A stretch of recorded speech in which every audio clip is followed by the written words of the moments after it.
let's bring up an article that it shocked me, and it angered me just a touch, because I'm in this boat. I'm personally affected, and I'm quite angry, and I'm a little concerned because what they're saying in this study was known at the time they were saying other things. Safe and effective. I came across an article, which I'll get to after I read the tweet. Except for that compelling evidence, and compelling evidence in quotes, because it comes from the NCBI study, that the spike protein generated from the jab, quote, from the study, crossed the blood-brain barrier, end quote, and may, quote, cause inflammation and or clots in the brain. That's not even the worst part of this study. I was looking up the cognitive impairments or neurological issues that can come from the jibby-jabby. Now, full disclaimer, and it says it in the article, it can also come from a COVID infection. Is it John Campbell, the Dr. John Campbell, the British guy who was going over a study? I watched the video just yesterday or the day before. A study basically like hundreds of thousands of people, subjects, I guess they call them, that showed an increased diagnosis of dementia post-COVID infection compared to those who did not get a COVID infection or did not get diagnosed with a COVID infection. And so John Campbell, let me just make sure I got the right, I'm going to go to Rumble just to make sure I got the right doc. It's John Campbell, right? Yeah, okay, it was Dr. Campbell. So he goes over the numbers, and he says in his view, the numbers make sense, or it seems to be substantiated. A 69% increased likelihood of a diagnosis of dementia, some form of dementia, after COVID infection compared to those who were not diagnosed with a COVID infection. Now, I asked Dr. Campbell 3 questions in his video, one of which was, have there been an increased number of diagnoses of dementia? And 2, I mean, the obvious question is, how are they factoring in the jab in all of this as well? Now, the study starts within a year from COVID infections in 2020. The jab has only been around for a year and a half, maybe. But how do they factor in the jab as relates to those statistics? And another question I asked him is, this study is based on the fact that there's a 69% increased likelihood of diagnosis post-COVID infection compared to those who are not diagnosed with a COVID infection.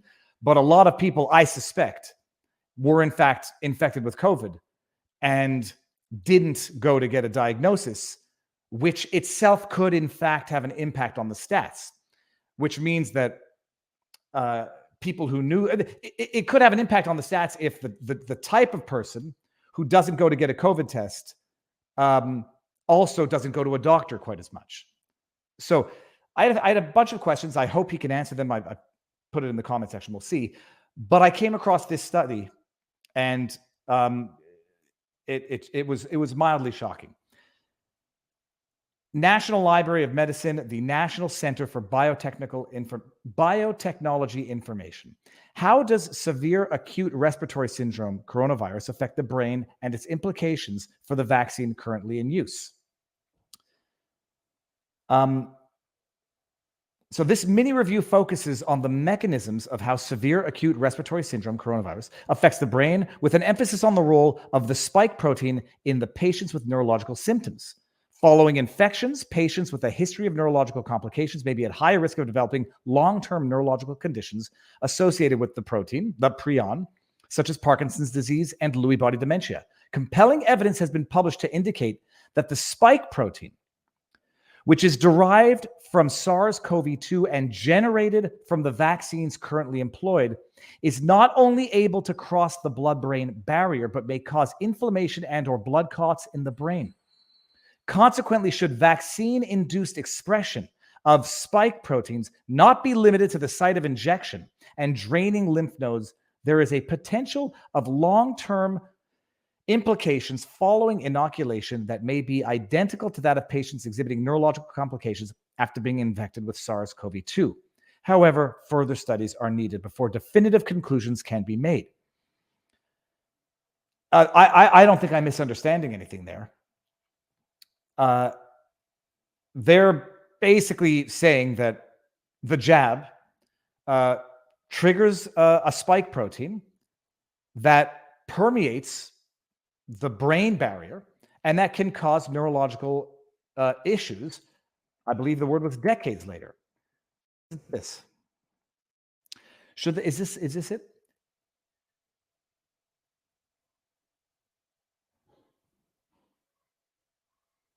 Where was the part? I know I saw it in a few places. Here we go. It is enough to make you angry and scared. Let's just say that two emotions that typically don't cause for good problem solving. During the pandemic, vaccine manufacturers were focused mainly on assessing the efficacy of their products. However, following experience with other coronaviruses, as mentioned earlier, it was already known that the spike proteins are largely responsible for the observed pathology. Therefore, a theoretical scenario exists where a certain proportion of people receiving the COVID-19 vaccine, likely from among those with neurological side effects, severe headaches, may exhibit neurological symptoms of synucleinopathies, diagnoses as Parkinson's disease and or Lewy dementia, up to 2 to 3 decades post-immunization. In the U.S. Food and Drug Administration's FDA briefing document, Pfizer stated the following with respect to their COVID-19 vaccine. Following authorization of the vaccine, use in large numbers of individuals may reveal additional, potentially less frequent and or more serious adverse events not detected in the trial safety population of nearly 44,000 participants over the period of follow-up at this time. Active and passive safety surveillance will continue during the post-authorization period to detect new safety signals. The other manufacturers made similar statements. Obviously, the pharmaceutical industry has taken it upon itself to activate and passive safety surveillance.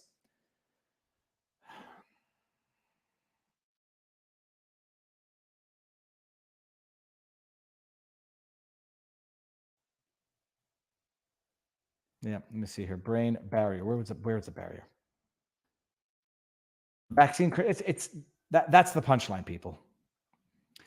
And who would have thunk that you can't speed safety trials for this very reason? Who would have thunk that you can't declare something safe today when you don't know what it's going to do decades down the line? Oh, I'm sorry. They've known, and by the way, so part of the study says that they've known that viral infections, which can cause inflammation, can cause this decades down the line. There's a theory that dementia, Alzheimer's, is caused by viral infection that causes inflammation, that causes damage to the brain that is detected years or decades down the line.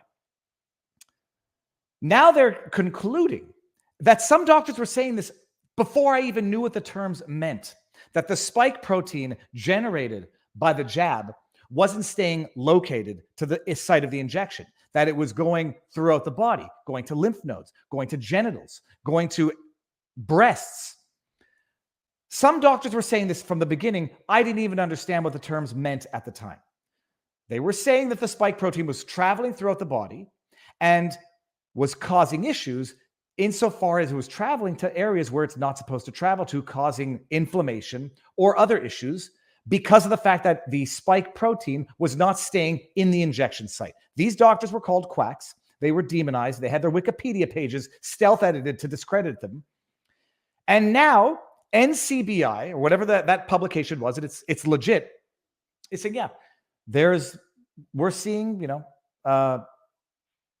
numbers indicating increased dementia in post-COVID infections.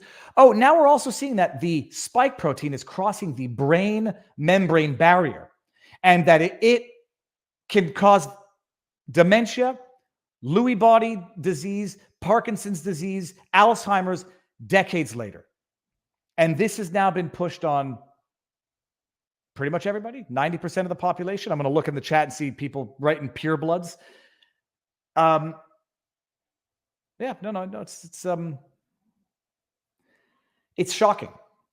It's shocking, and we have been played for fools. We have been lied to, because this is not something that you just discovered now. They knew damn well back in the day. They had the disclaimers in there. When you go to the UK website, When they were strongly recommending the jab for pregnant and breastfeeding women, they were simultaneously in the small print saying, we don't have enough data right now, and therefore we cannot recommend the jab to pregnant or breastfeeding women. You could go look it up. I did an entire video on it.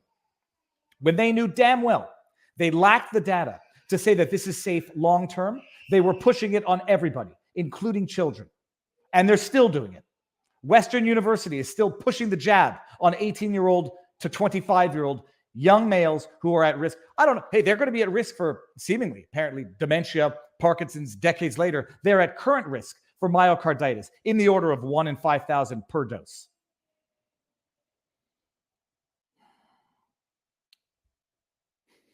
Ardian says pure blood at 71.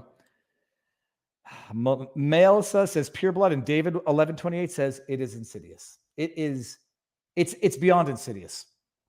I feel that I was lied to because I believe I was lied to, knowing what I know now, because it wasn't what I knew then. And if I knew now what I knew then, to quote Rod Stewart, that's not the Rod Stewart song, but you know where I'm going with this. So that's it. Just minor things. They don't. You might be at increased risk for dementia because of inflammation to the brain. Oh, that little headache they said that you might have. That little headache. It's a little side effect. It's a headache. It'll go away after a couple of days. Well, that might have been inflammation. That's going to cause cognitive impairments. Who knows when? You played Russian roulette. Get back to me in 10 to 20 to 30 years, and we'll see how you're doing.